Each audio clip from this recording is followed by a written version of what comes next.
صلوا علیہ وآلہ۔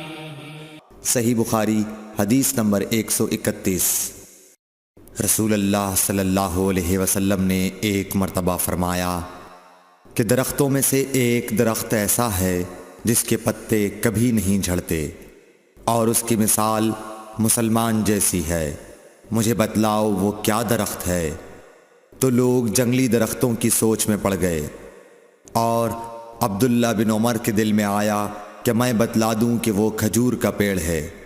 عبداللہ کہتے ہیں کہ پھر مجھے شرم آ گئی اور میں چپ ہی رہا۔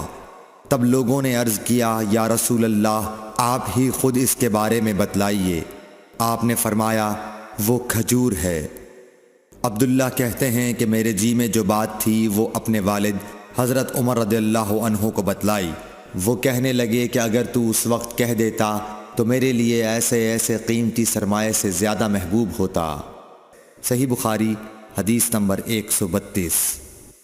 حضرت علی رضی اللہ تعالی عنہ سے روایت ہے کہ میں ایسا شخص تھا جسے جریان مزی کی شکایت تھی، تو میں نے اپنے شاگرد مقداد کو حکم دیا کہ وہ رسول اللہ صلی اللہ علیہ وسلم سے دریافت کریں، تو انہوں نے آپ صلی اللہ علیہ وسلم سے اس بارے میں پوچھا۔ آپ صلی اللہ علیہ وسلم نے فرمایا کہ اس مرض میں غسل نہیں ہے، ہاں وضو فرض ہے۔ صحیح بخاری حدیث نمبر 133۔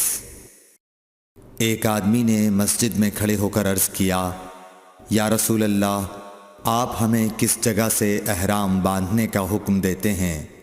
تو رسول اللہ صلی اللہ علیہ وسلم نے فرمایا، مدینے والے ذوالحلیفہ سے احرام باندھیں، اور اہل شام جحفہ سے، اور نجد والے قرن منازل سے۔ ابن عمر نے فرمایا کہ لوگوں کا خیال ہے کہ رسول اللہ صلی اللہ علیہ وسلم نے فرمایا کہ یمن والے یلملم سے احرام باندھیں، اور ابن عمر کہا کرتے تھے کہ مجھے یہ آخری جملہ رسول اللہ صلی اللہ علیہ وسلم سے یاد نہیں۔ صحیح بخاری حدیث نمبر 134۔ ایک شخص نے آپ صلی اللہ علیہ وسلم سے پوچھا کہ احرام باندھنے والے کو کیا پہننا چاہیے؟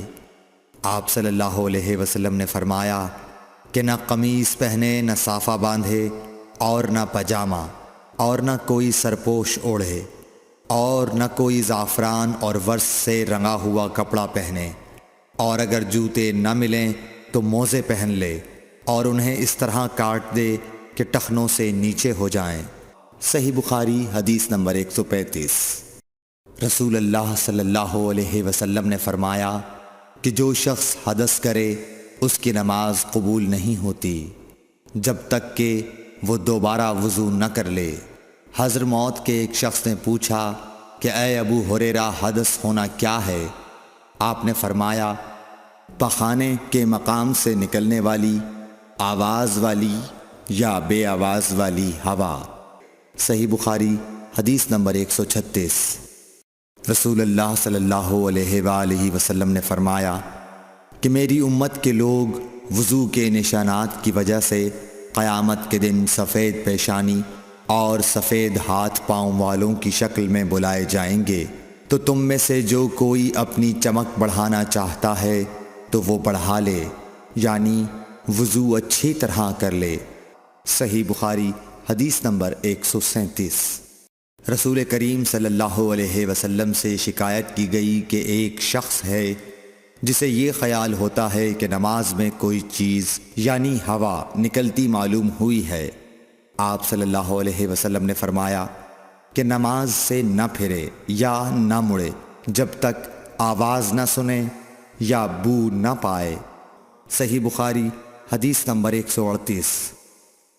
نبی کریم صلی اللہ علیہ وسلم سوئے یہاں تک کہ آپ خراٹے لینے لگے، پھر آپ نے نماز پڑھی، اور کبھی راوی نے یوں کہا کہ آپ صلی اللہ علیہ وسلم لیٹ گئے، پھر خراٹے لینے لگے، پھر آپ صلی اللہ علیہ وسلم کھڑے ہوئے، اس کے بعد نماز پڑھی۔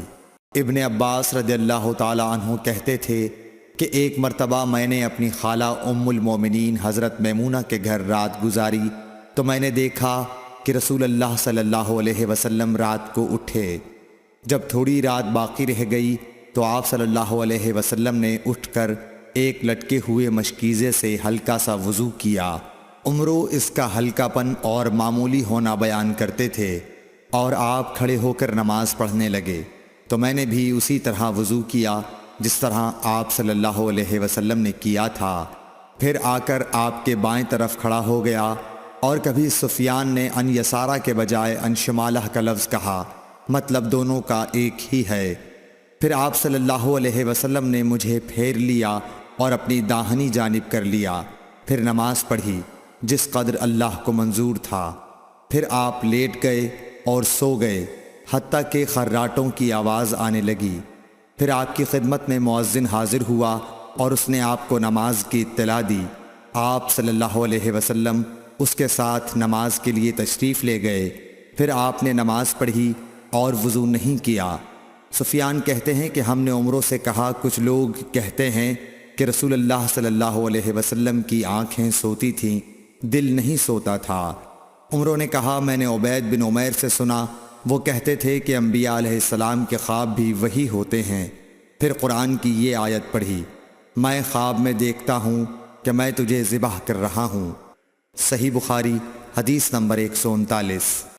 رسول اللہ صلی اللہ علیہ وسلم میدان عرفات سے واپس ہوئے۔ جب گھاٹی میں پہنچے تو آپ اتر گئے۔ آپ نے پہلے پیشاب کیا، پھر وضو کیا اور خوب اچھی طرح نہیں کیا۔ تب میں نے کہا، یا رسول اللہ، نماز کا وقت آ گیا۔ آپ صلی اللہ علیہ وسلم نے فرمایا، نماز آگے ہے، یعنی مزدلفہ چل کر پڑھیں گے۔ جب مزدلفہ میں پہنچے تو آپ نے خوب اچھی طرح وضو کیا، پھر جماعت کھڑی کی گئی۔ آپ صلی اللہ علیہ وسلم نے مغرب کی نماز پڑھی، پھر ہر شخص نے اپنے اونٹ کو اپنی جگہ بٹھایا، پھر عشاء کی جماعت کھڑی کی گئی اور آپ نے نماز پڑھی، اور ان دونوں نمازوں کے درمیان کوئی نماز نہیں پڑھی۔ صحیح بخاری حدیث نمبر 140۔ ابن عباس رضی اللہ تعالی عنہ نے وضو کیا تو اپنا چہرہ دھویا، اس طرح کہ پہلے پانی کے ایک چلو سے کلی کی اور ناک میں پانی دیا، پھر پانی کا ایک اور چلو لیا، پھر اس کو اس طرح کیا، یعنی دوسرے ہاتھ کو ملایا، پھر اس سے اپنا چہرہ دھویا، پھر پانی کا دوسرا چلو لیا اور اس سے اپنا داہنا ہاتھ دھویا، پھر پانی کا ایک اور چلو لے کر اس سے اپنا بایاں ہاتھ دھویا، اس کے بعد اپنے سر کا مسح کیا، پھر پانی کا چلو لے کر داہنے پاؤں پر ڈالا اور اسے دھویا، پھر دوسرے چلو سے اپنا پاؤں دھویا، یعنی بایاں پاؤں۔ اس کے بعد کہا کہ میں نے رسول اللہ صلی اللہ علیہ وسلم کو اسی طرح وضو کرتے ہوئے دیکھا ہے۔